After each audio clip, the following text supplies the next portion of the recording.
Hello friends. उम्मीद है आप सब अच्छे होंगे और अच्छे से पढ़ाई कर रहे होंगे। जैसा कि आप सबको पता है कि इस वीडियो में हम डेली 5 प्रश्न हल करते हैं। वो अलग अलग सब्जेक्ट के होते हैं, तो सब्जेक्ट वाइज डेली हम लोग 5 प्रश्नों को हल करते हैं, फिर उसकी व्याख्या देखते हैं, उसके बारे में और इन्फॉर्मेशन जानते हैं। पर आज इस वीडियो को शुरू करने से पहले मैं आप लोग को दो चीज़ें दिखाना चाहूँगा। पहले तो यहाँ पे ये एक कमेंट है, ये मुझे बहुत अच्छा लगा। अब देखिए, इनका नाम और इनकी प्रोफाइल मैंने छिपा दी है क्योंकि मैंने इनसे परमिशन नहीं ली है कि क्या मैं शो कर सकता हूँ वीडियो में या नहीं। हो सकता है कि भाई ये कंफर्टेबल ना हो, हालांकि इन्होंने कमेंट किया तो कंफर्टेबल तो होंगे ही, पर क्योंकि मैंने इनकी परमिशन नहीं ली थी तो मैंने इनके नाम और इनकी प्रोफाइल फोटो छुपा दी है।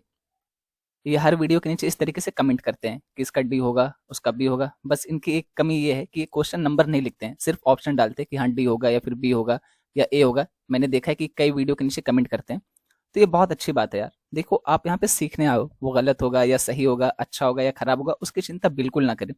ऐसे ही आप भी कमेंट कर सकते हैं। बस क्या करिए कि यहाँ पे लीजिए पहले का सी या दूसरे का भी, इस तरीके से उसको नंबरिंग करके फिर आप कमेंट करिए।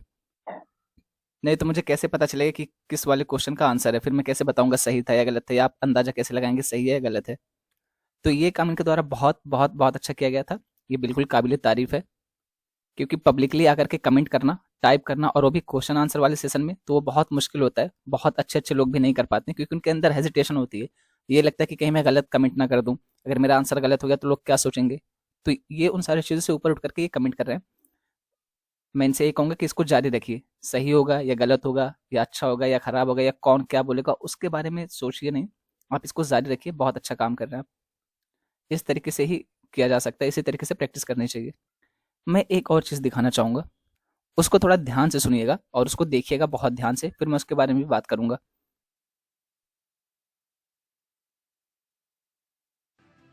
मैंने उनको सिर्फ सिर्फ ये बोला कि सर मुझे ये बता दीजिए अगले 15 दिन के लिए आप मुझे क्या फाइनल टिप देना चाहते हैं। कोई टिप ऐसा है जो आप देना चाहते हैं। तो सर ने मुझे ये बोला कि तुम कुछ मत करना, तुम मेंस के सारे प्रश्न कराना, कैसे भी कराना। तो मैंने कहा मेरी तो तैयारी नहीं है, मैं कैसे कर पाऊंगी। 80 क्वेश्चन जीएस के होते हैं, 19 ऑप्शनल में होते हैं। तो मैंने कहा सर ऐसे मैं पूरा लिखाऊंगी, इतना मैं आपको कह सकती हूँ, पर जीएस के क्वेश्चन कैसे करूँ, उससे क्या होगा, सारे प्रश्न करने से क्या होगा। तो सर ने मुझे बोला कि अगर तुम मुझे ये प्रॉमिस यहाँ करके जाती हो कि तुम सारे प्रश्न कर आओगी मेंस के, तो मैं तुम्हें यहाँ प्रॉमिस करता हूँ कि तुम्हारा इंटरव्यू कॉल आ जाएगा।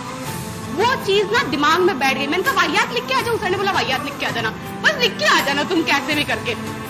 तो ये था, वाहियात लिखना है पर लिखना है। आपने इस वीडियो से क्या सीखा कि जो जीएस का आपको आंसर राइटिंग करना है ना मेंस में, वो जो 20 क्वेश्चन आते हैं उन सबको अटेम्प्ट करना है। अब देखिए, पता नहीं वो इस टाइम मेरा लेक्चर सुन रही है कि नहीं, क्योंकि मैंने करंट अफेयर बताना बंद कर दिया है। तो जब यूपीएससी मेंस 2023 हुआ था ना, तो एक स्टूडेंट का कॉल आया था मेरे पास। वो काफ़ी परेशान थे मेंस को लेकर के, ऑप्शनल को लेकर के। मैं उनका नाम नहीं रिवील करूंगा, फिर से वही वजह, क्योंकि मैंने उनसे परमिशन नहीं ली है। तो मैंने उनसे ये बात तभी कही थी कि जीएस में आपको 20 क्वेश्चन आता है और सबको अटेम्प्ट करना है।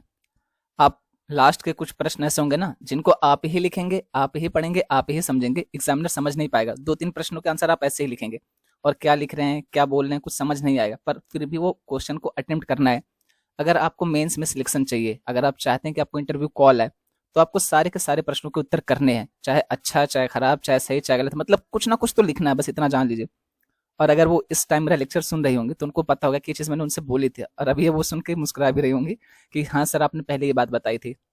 और जिनकी वीडियो मैंने दिखाई है, एग्जैक्ट रैंक मुझे उनकी याद नहीं है, शायद मुदिता शर्मा नाम है, आईआरएस की पोस्ट मिली हुई है इनको। एग्जैक्ट रैंक मुझे याद नहीं है, आप लोग अगर देखना चाहते हो तो ये नाम सर्च कर लीजिएगा, मुदिता शर्मा शायद नाम है उनका। तो मैंने ये चीज़ बहुत पहले ही उनसे बोल दी थी कि आपको 20 क्वेश्चन आते हैं तो सारे के सारे अटेम्प्ट करने बस। ये जीएस का ही नहीं है, जैसे आप इथिक्स का देखते हैं ना, उसमें आपका जो इससे का होता है या ऑप्शनल होता है, तो आपको सारे के सारे प्रश्न करने, बस इतना जान लीजिए। जितना भी क्वेश्चन आपको दिया गया है मेंस में, सबके सबका आंसर लिखना है।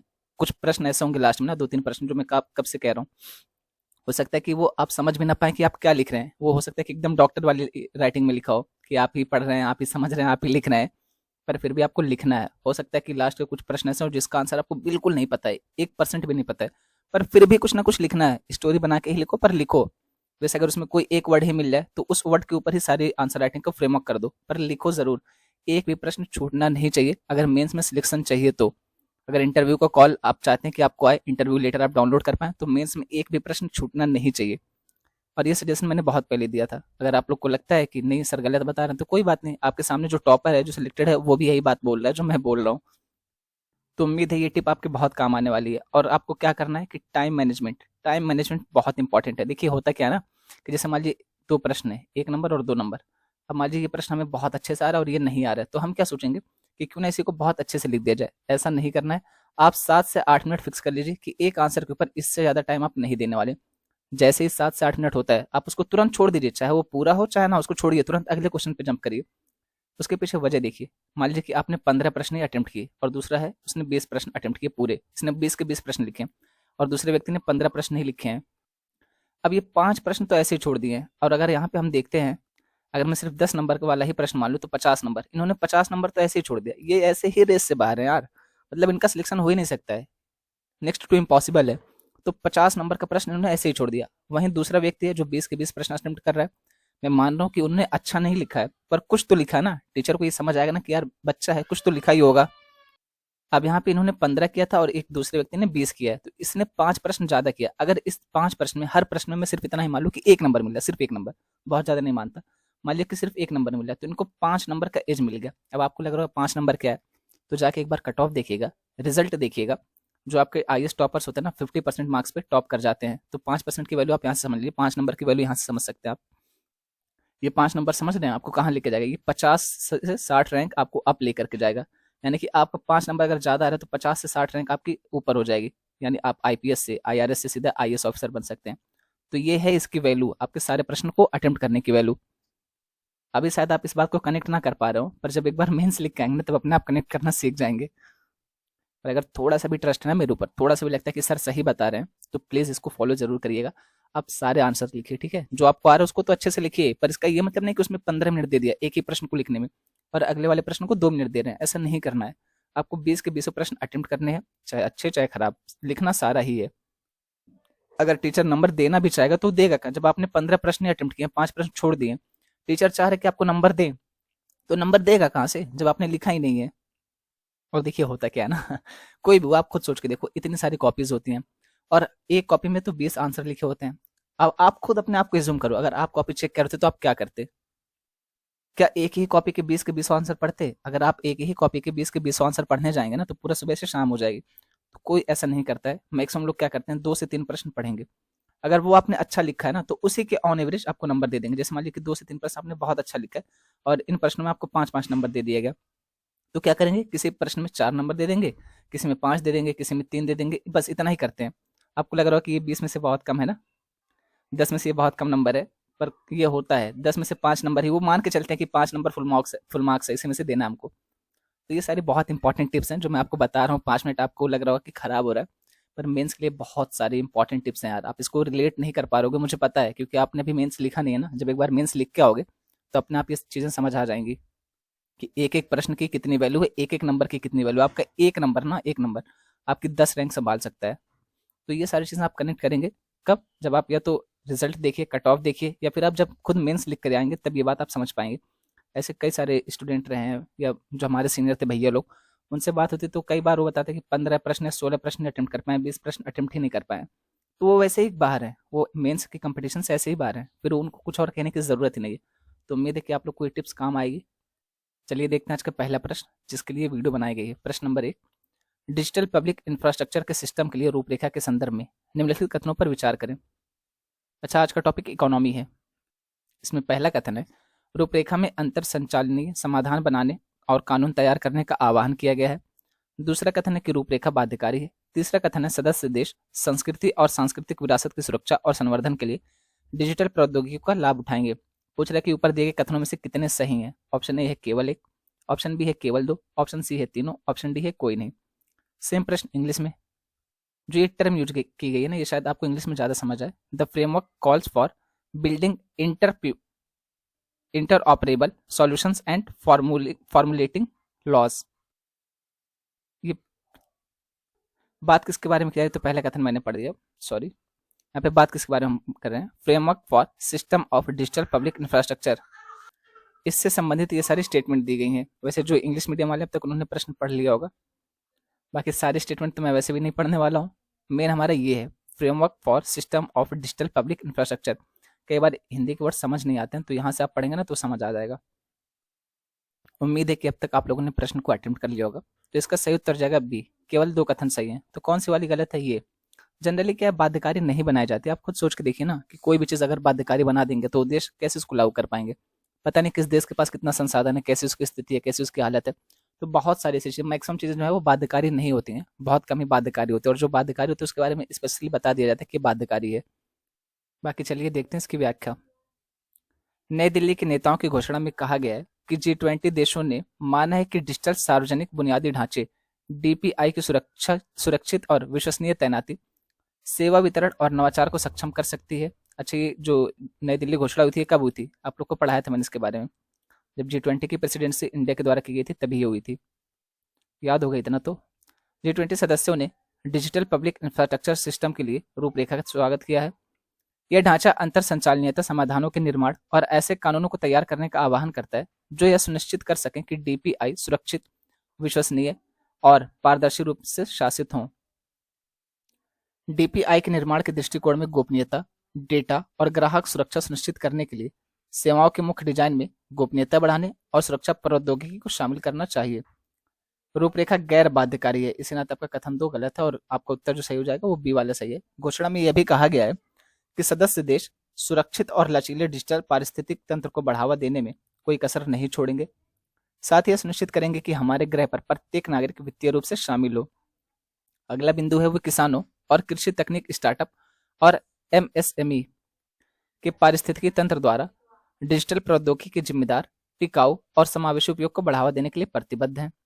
अगला बिंदु है, देशों ने यह भी कहा है कि वे संस्कृति और सांस्कृतिक विरासत की रक्षा और प्रचार के लिए डिजिटल प्रौद्योगिकियों का उपयोग करेंगे। सेम एक्सप्लेनेशन इंग्लिश में, इसको थोड़ा सा आप पीडीएफ में जूम करके देख लीजिएगा, आपको सारी चीज़ें क्लियर हो जाएंगी। और पीडीएफ के लिए टेलीग्राम ग्रुप है, इसकी लिंक भी आपको डिस्क्रिप्शन बॉक्स में मिल जाएगी। चलिए देखते हैं अगला प्रश्न, प्रश्न नंबर 2।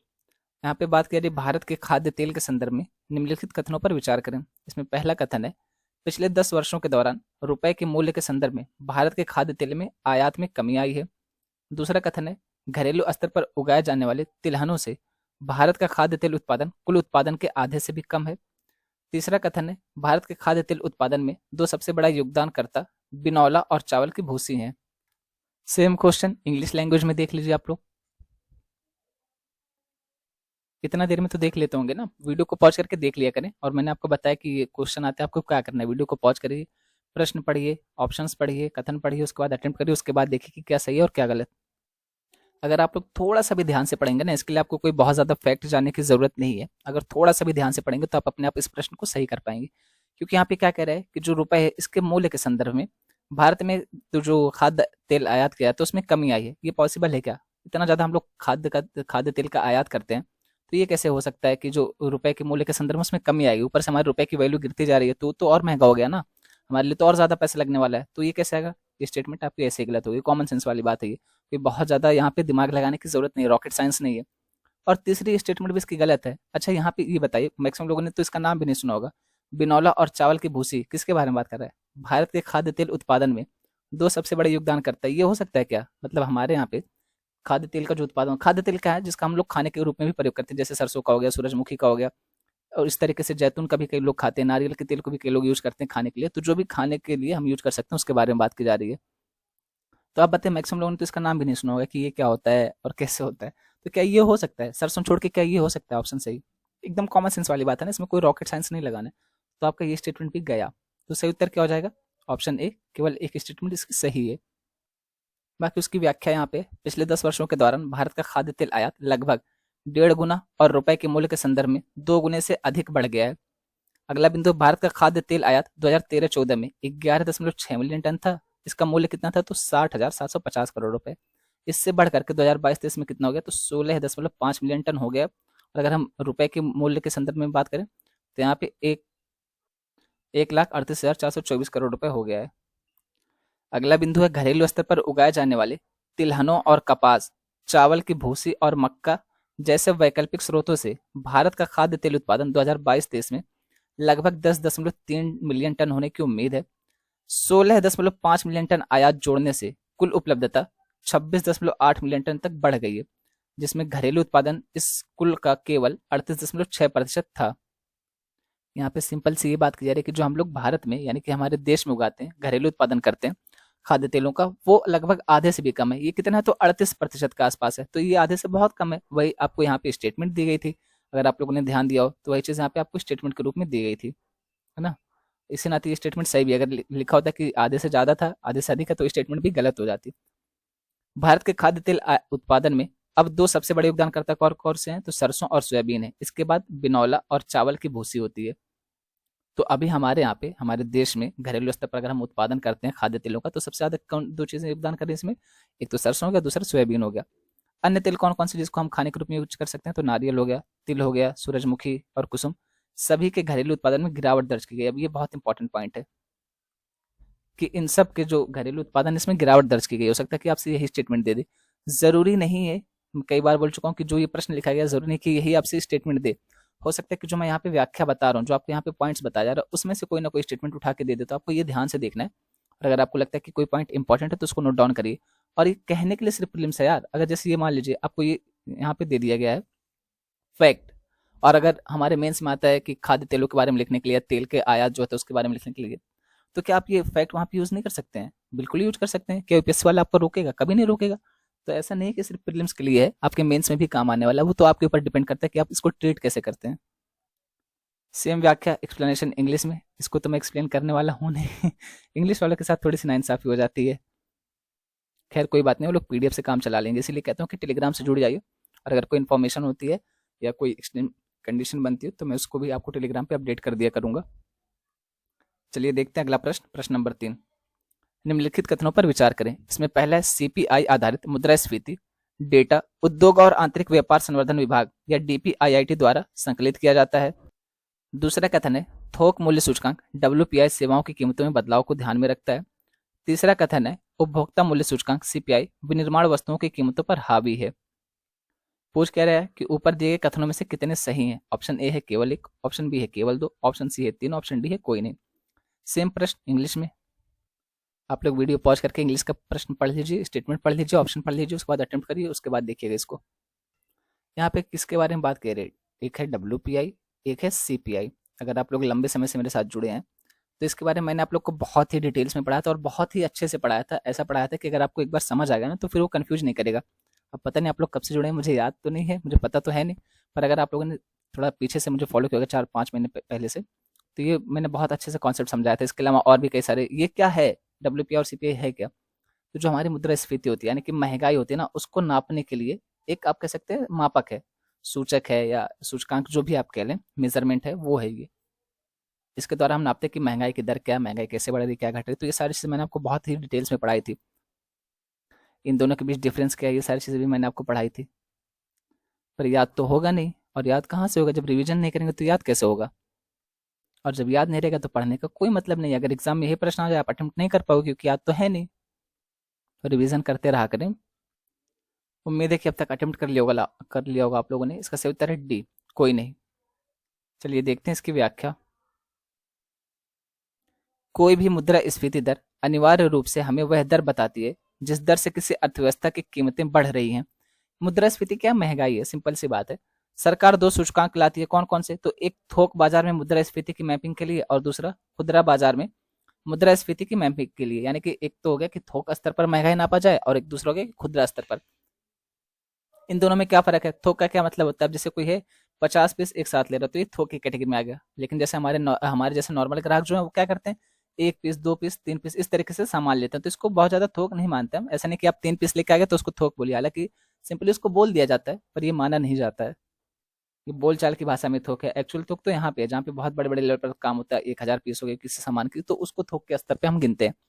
तो दो सूचकांक होते हैं, एक तो थोक के स्तर पर महंगाई को नापता है, दूसरा है जो एक फुटकर आप कह सकते हैं खुदरा विक्रेता है, उसके स्तर पर नापता है महंगाई को। अब यहाँ पे हमारे देश में दो चीजें यूज की जाती हैं इसको नापने के लिए, कौन कौन सा, तो एक तो है सीपीआई और दूसरा हो गया डब्ल्यूपीआई। तो ये है वही है थोक मूल्य सूचकांक और उपभोक्ता मूल्य सूचकांक। इनसे हमें ये पता चलता है कि हमारे देश में कितनी महंगाई है, महंगाई दर क्या है, ये पता चलता है हमें इनसे। डब्ल्यूपीआई और सीपीआई दोनों मूल्य सूचकांक है। ये वस्तुओं और सेवाओं की दो अलग अलग टोकरियां हैं। सरकार उन दो प्रकार के उपभोक्ताओं के लिए प्रासंगिक चीजों के आधार पर विभिन्न वस्तुओं और सेवाओं को अलग अलग महत्व देती है। सीपीआई आधारित मुद्रास्फीति डेटा सांख्यिकी और कार्यक्रम कार्यान्वयन मंत्रालय या मॉस्पी आपने सुना ना, मॉस्पी, ये ऐसे लिखते हैं, ministry of static and programme implementation, इसके बारे में। तो इसके द्वारा ये डेटा संकलित किया जाता है, जबकि आपको स्टेटमेंट में क्या दिया है कि डीपीआईआईटी के द्वारा, तो वो गलत हो गया पहले ही। वैसे ये प्रश्न आप में से किसी का गलत नहीं होना चाहिए था, क्योंकि ये बहुत बार पूछा जा चुका है घुमा फिरा के, और कई बार अलग अलग तरीके से प्रश्न आ चुका है। कई बार पीसीएस में आ चुका है, कई बार यूपीएससी में आपसे पूछा जा चुका है, तो ये प्रश्न आपके गलत नहीं होने चाहिए। वैसे मैं आपको बताऊं, इकोनॉमिक्स के कुछ इंपॉर्टेंट टॉपिक्स है ना, उसमें से एक मुद्रास्फीति भी है। अब पीवाईक्यू तो पता नहीं आप लोग पीवाईक्यू देखते हैं कि नहीं। अगर आप लोग देखते होंगे तो मुद्रास्फीति जो है, ये इकोनॉमिक्स का बहुत महत्वपूर्ण टॉपिक है। उसके अलावा जैसे वो हो गया बॉन्ड वगैरह होते हैं ना, तो वो सब इंपॉर्टेंट टॉपिक है इकोनॉमिक्स के। ये सारी चीज़ आपको कहाँ से पता चलेंगी, जब आप पीवाईक्यू करोगे तब पता चलेंगे कि कहाँ से प्रश्न लगातार आ रहा है। मुद्रास्फीति तो एक ऐसा टॉपिक माना जाता है कि मतलब लगभग लगभग हर साल ऑन एवरेज यहाँ से एक प्रश्न तो पूछ ही लेता है। तो ऐसे टॉपिक को हिट करना बहुत जरूरी है, ऐसे टॉपिक को आप छोड़ नहीं सकते हो। डब्ल्यूपीआई का प्रभुत्व विनिर्मित वस्तुओं की कीमतों पर होता है, जबकि सीपीआई का प्रभुत्व खाद्य वस्तुओं की कीमतों पर होता है। जबकि आपसे स्टेटमेंट में क्या कहा गया था कि जो सीपीआई है इसका प्रभुत्व किस पर होता है, विनिर्मित वस्तुओं यानी कि मैन्युफैक्चर्ड गुड्स पर। जबकि स्टेटमेंट उल्टी दे दी गई है, और यूपीएससी हमेशा ये खेल खेलता है, बहुत बार ये चीजें उसकी देखी गई हैं। वो ज्यादा कुछ नहीं करेगा, बस यहाँ की चीज यहाँ कर देगा और यहाँ की चीज यहाँ उठा के कर देगा बस। यानी कि सिंपली उठा के दोनों को अलग अलग कर देगा, जो चीज उसके बारे में थी वो इसके बारे में कह देगा, जो चीज इसके बारे में थी वो उसके बारे में कह देगा। इस तरीके से ऑप्शन आपका गलत हो जाता है। और हमें लगता है कि यार सारी स्टेटमेंट तो सही लिखी है, पर यहाँ पे जैसे इसकी जगह पे सीपीआई के साथ लिख दिया कि विनिर्मित वस्तुओं का प्रभुत्व होता है, जबकि होता है किसमें, डब्ल्यूपीआई में। तो यह चीज़ यहाँ पे बदल देता है बस। डब्ल्यूपीआई हेयर कट या बैंकिंग लेन देन जैसी सेवाओं के मूल्य निर्धारण में बदलाव के लिए जिम्मेदार नहीं है, लेकिन सीपीआई करता है। अब यहाँ पे ये चीज़ ना बताने वाली है नहीं, मतलब आपको खुद से कनेक्ट करना चाहिए। आप मतलब नर्सरी में तो हो नहीं, यूपीएससी की तैयारी कर रहे हो यार, नाम से क्लियर हो रहा है ना, डब्ल्यूपीआई। इसका पूरा नाम क्या है, wholesale price index. CPI consumer price index. अब कंज्यूमर कौन है, आप हैं, मैं हूं। तो हम लोग क्या करते हैं, क्या हम लोग थोक में सामान खरीदते हैं? अरे एक दो चीज की बात छोड़ दो, एक्सेप्शन है। जैसे जनरली हम जाते हैं, मतलब हमें कोई कपड़ा लेना है, तो क्या हम उसको 1000 2000 सेट लेकर के आते हैं? एक ही कपड़ा लेकर आते हैं। सेलफोन लेना है तो एक ही सेलफोन लेके आते हैं, एक दो लेते हैं। ऐसा तो नहीं कि 1000 2000 सेलफोन एक साथ लेके आते हैं, उसको यूज करते हैं फिर देखते हैं, ऐसा तो है नहीं। तो सीपीआई यहाँ पे नाम से क्लियर हो रहा है कि कंज्यूमर प्राइस इंडेक्स, और यहाँ पे नाम से क्लियर हो रहा है होलसेल प्राइस इंडेक्स। तो इसमें से कौन ऐसा है जो फुटकर स्तर पर नापेगा मुद्रास्फीति को, और कौन ऐसा जो थोक स्तर पर? ये चीज़ आपको यहीं से क्लियर हो जानी चाहिए, ये पॉइंट बताने वाला है नहीं वैसे। और ये टॉपिक आपका इंपॉर्टेंट है, मैंने 2 बार बता दिया है। अगर यहाँ से कोई प्रश्न आता है, टॉपिक का मतलब क्या है मेरा, मुद्रास्फीति, ये टॉपिक आपको अच्छे से क्लियर हो जाना चाहिए। अब ये मुद्रास्फीति क्या है, इसको नापने के लिए क्या क्या चीज़ें यूज की जाती हैं, दौड़ती मुद्रास्फीति कब कहा जाता है, रेंगती हुई मुद्रास्फीति कब कहा जाता है, मुद्रास्फीति अच्छी कब मानी जाती है, और मुद्रास्फीति में सरकार कौन कौन से कदम उठा सकती है, बहुत सारी चीज़ मैंने आपको बताई थी। पर फिर से वही चीज़ की याद तो होगा नहीं, और याद कहाँ से होगा, रिवीजन तो हमें करना नहीं है, बस नई चीज़ें पढ़ते जाना है। सेम एक्सप्लेनेशन इंग्लिश में देख लीजिएगा, इंग्लिश वाले भैया दीदी, पीडीएफ से आप लोग देख लीजिएगा। और मुझे माफ़ करिएगा, मैं आप लोग के लिए कुछ बहुत ज़्यादा नहीं कर पा रहा हूँ, बस आपको ये चीज़ दे दे रहा हूँ कंटेंट, कि अगर आप लोग चाहें तो यहाँ से देख सकते हैं, नोट डाउन कर सकते हैं अगर आपको कुछ अच्छा लगता है, कोई ऐसी चीज़ है जो आपको पता नहीं थी इसके पहले। बाकी आप लोग के ऊपर है। चलिए देखते हैं अगला प्रश्न, प्रश्न नंबर 4। मौद्रिक नीति समिति एमपीसी के संदर्भ में निम्नलिखित कथनों पर विचार करें। जाके पीवाईक्यू उठा के देखिएगा इकोनॉमिक्स वाला, ये प्रश्न आपसे पहले ही पूछा जा चुका है, मौद्रिक नीति समिति के बारे में आपसे प्रश्न बन चुका है पीवाईक्यू में, ठीक है। ऐसे ही नहीं कि कुछ भी हवा में आपको यहाँ पे प्रैक्टिस कराई जा रही है। आप लोग एक बार पीवाईक्यू उठा के देखिए तो सही, अगर आपको लगता है कि लेवल यूपीएससी का नहीं है तो आप मुझे बताइएगा। एमपीसी के बारे में पहले प्रश्न बन चुका है, और अगर मैं गलत नहीं तो 2016 या 17 में बना होगा, आप एक बार उसको देखिएगा। इसमें पहला कथन है, समिति की बैठक प्रत्येक 6 माह में एक बार होती है। दूसरा कथन है, यह मुद्रास्फीति लक्ष्य को बनाए रखने के लिए जिम्मेदार है। तीसरा कथन है, यह 3 सदस्यीय समिति है। पूछ रहा है कि कितने सही हैं, ऑप्शन ए है केवल 1, ऑप्शन बी है केवल 2, ऑप्शन सी है तीनों, ऑप्शन डी है कोई नहीं। इंग्लिश वाले भी प्रश्न देख लें किसके बारे में बात करें, तो मॉनिटरी पॉलिसी कमेटी एमपीसी के बारे में। तो यहाँ से आप देख लीजिएगा, उसको पढ़ लीजिए और देखिए, उसको अटेम्प्ट करिए। मैं आप लोग को कुछ सेकंड चुप रह के टाइम दे दूंगा ताकि आप लोग पढ़ लें। वैसे आपको करना क्या है, वही वीडियो पॉज करिए, खुद से पढ़िए, अटेम्प्ट करिए। ये चीज़ जब तक आप नहीं करोगे तब तक मेरे बोलने का सारा चीज़ें बेकार है। मैं कुछ भी बोल लूँ, कुछ भी पढ़ा दूँ, जब तक आप अपने खुद से ट्राई नहीं करोगे तो सारी चीज़ें किस काम की। और जिसने इस प्रश्न को गलत किया है उसने महापाप किया है। ये प्रश्न गलत नहीं होना चाहिए था किसी भी हाल में, क्योंकि एक तो ये पीवाईक्यू है, पहले ही पूछा जा चुका है, ठीक है। दूसरी बात ये कि बहुत सिंपल सा प्रश्न है, और इसके बारे में आए दिन चर्चा में ये बना रहता है, तो इसमें तो गलत नहीं करना चाहिए था। फिर भी मुझे पता है कि आप में से बहुत सारे लोगों ने गलत किया होगा, और अगर गलत किया है तो कोई बात नहीं, शर्माइए नहीं। आपको उस पर अफसोस करने की जरूरत नहीं है। बस ये देखिए कि अब दोबारा से गलत ना हो, इसके बारे में हम जाके पढ़ेंगे, इसके बारे में और जानकारी लेंगे। और जो मैंने सुना है, अब पता नहीं कहाँ तक सही कहाँ तक गलत आप ही लोग जानेंगे, पर जो मैंने सुना है कि बहुत सारे स्टूडेंट ऐसे जिनको इकोनॉमिक्स से डर लगता है, मतलब उनको सबसे टफ टॉपिक, सबसे मुश्किल टॉपिक यही लगता है इकोनॉमिक्स। ऐसा है क्या? ऐसी परसेप्शन है आप लोग के बीच? आप में से कौन कौन ऐसा है जिसको इकोनॉमिक्स बहुत टफ लगता है? ऐसा कुछ है नहीं। अगर आपको लगता भी है तो आपके अंदर का वहम है। एक बार पढ़ना शुरू कीजिए ईमानदारी से, सारी चीजें आसान लगेंगी, ठीक है। इसका सही उत्तर है ए, केवल एक कथन सही है। इसके बारे में आप लोगों ने सुना ही होगा, क्या एक्सप्लेन करूँ इसके बारे में, पर फिर भी थोड़ा बहुत बता ही देता हूँ, क्योंकि फिर हो सकता है कि आप लोग को कन्फ्यूजन हो जाए। जैसे पहला कथन क्या कहा गया कि समिति की बैठक प्रत्येक 6 माह में एक बार होती है। ये समिति है, संसद तो है नहीं कि प्रत्येक 6 माह में एक बार इसको मिलना ही मिलना है। तो ये स्टेटमेंट इसी नाते ये गलत है। यहाँ पे समिति का क्या काम है कि एक वर्ष में इसको 6 बार मिलना है, यानी कि हर 2 माह में एक बार इसको मिलना ही मिलना है। इस तरीके से रखा है, यानी कि इसकी बैठक हर 2 माह में एक बार होनी चाहिए। दूसरा कथन कहा गया कि मुद्रास्फीति दर को बनाए रखने के लिए जिम्मेदार है। ये कथन बिल्कुल सही है, क्योंकि आप देखेंगे जो हमारे यहाँ पे मुद्रास्फीति दर को बनाए रखने की जिम्मेदारी 4 + -2। इसका क्या मतलब है कि एक बार आप 4 + 2 करिए, यानी कि 6 हो गया, एक बार 4 - 2 करिए, 4 यहाँ पे 2 आ जाएगा। तो 2 से लेकर के 6 के बीच में मुद्रास्फीति दर होनी चाहिए। जब इसको पार कर जाएगी या फिर इससे गिर जाएगी, ये दोनों ही स्थिति अर्थव्यवस्था के लिए खराब मानी जाएगी, ठीक है। तो ये स्टेटमेंट आपकी सही है कि यही जिम्मेदार है। और यहाँ पे कहा कि 3 सदस्यीय समिति, ये 3 सदस्यीय ना करके 6 सदस्यीय समिति है। 6 सदस्य में कौन कौन होते हैं? तो 3 होते हैं आरबीआई की तरफ से, और 3 कहाँ से होंगे? 3 होंगे सेंट्रल गवर्नमेंट की तरफ से, ठीक है। और यहाँ पे जो इसका हेड कौन होता है? हेड, तो इसके हेड होते हैं आरबीआई का गवर्नर। तो ये सारी चीज़ें हैं इसके बारे में, और बहुत ज़्यादा तो कुछ है नहीं। एक्सप्लेन क्या ही करूँ, वही सारी चीज़ें लिखी होंगी। बाकी एक बार आप लोग इसको पढ़ लीजिएगा, मैं इसको क्या एक्सप्लेन करूँ, इसके बारे में आप सब जानते होंगे, और मैंने थोड़ा बहुत बता ही दिया जो नहीं पता होगा। ये इंग्लिश में एक्सप्लेनेशन एक बार पढ़िएगा ज़रूर उसको, ऐसा नहीं कि अगर मैंने बोल दिया तो आप उसको ड्रॉप कर दो, आप उसको ऐसे नहीं कि छोड़ के चले जाओ आगे, उसको पढ़िएगा ज़रूर। चलिए अगला प्लस प्रश्न number 5, open market sale scheme के बारे में निम्नलिखित कथनों पर विचार करें। पहला कथन है कि यह अतिरिक्त स्टॉक को उतार देता है। दूसरा कथन है ये योजना गेहूं पर लागू नहीं है। तीसरा कथन है यह खाद्यान्न की ढुलाई लागत को कम करता है। कितने सही है पूछ रहा? ऑप्शन ए है केवल 1, ऑप्शन बी है केवल 2, ऑप्शन सी है 3, ऑप्शन डी है कोई नहीं। सेम प्रश्न इंग्लिश में देख लीजिएगा, किसके बारे में बात कर रहे हैं? तो ओपन मार्केट सेल स्कीम के बारे में, OMSS के बारे में। It offloads the excess stocks. Second statement, the scheme is not applicable to wheat. Third statement, it reduces the carrying cost of food grains. How many of the statements given above are correct? Option A, only one. Option B, only two. Option C, all three. Option D, none. English मेरी अच्छी नहीं है इतना ज़्यादा। देखो, पढ़ने में और लिखने में कोई दिक्कत नहीं, वो थोड़ा सा है ना कि माहौल नहीं मिल रहा है या कोई बात करने वाला नहीं मिला, तो बोलने में थोड़ा बहुत ऐसा हो जाता है। बाकी पढ़ने लिखने में कोई दिक्कत नहीं, बस बोलने के नाते, प्रैक्टिस ना करने के नाते थोड़ा सा हो जाता है, प्रैक्टिस ना करने की वजह से। बाकी ऐसा क्या है, इन्वायरमेंट मिलेगा, कोई बातचीत करने वाला मिलेगा इंग्लिश में, तो वो भी धीरे धीरे सुधर ही जाएगी। हम जैसे हिंदी मीडियम वालों का सबसे बड़ा डर यही होता है, इंग्लिश इंग्लिश इंग्लिश, इतना डर भरा बैठा है हमारे अंदर। पर डरने की कोई ज़रूरत नहीं, उससे डरना नहीं है, कोशिश करिए। मैं भी तो कई बार अटक जाता हूँ ना बोलते बोलते, तो क्या हो गया? अगर हम इतना डरेंगे तो आगे कैसे बढ़ेंगे?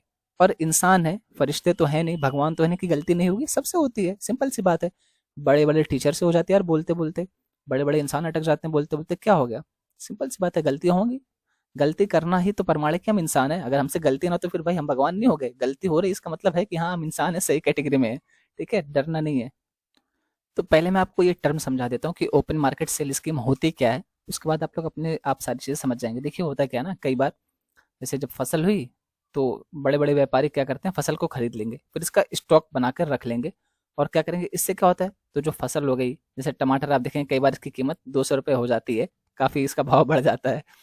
तो ऐसे ही मार्केट में कई बार क्या होता है ना कि कोई चीज़ अवेलेबल नहीं है, खास करके ये गेहूँ चावल हो गया, फसल हो गया, तो इनके ऊपर लागू होती है। तो अगर ये कोई चीज़ अवेलेबल नहीं है तो इसकी कीमतें लगातार बढ़ने लगती हैं। इस कीमत को रोकने के लिए सरकार क्या करती है, ओपन मार्केट सेल स्कीम लेकर के आती है। इसमें क्या करती है सरकार, तो इसमें सरकार बाजार में उतर जाती है और बाजार में गेहूं चावल ये सारी चीजें बेचना शुरू कर देती है।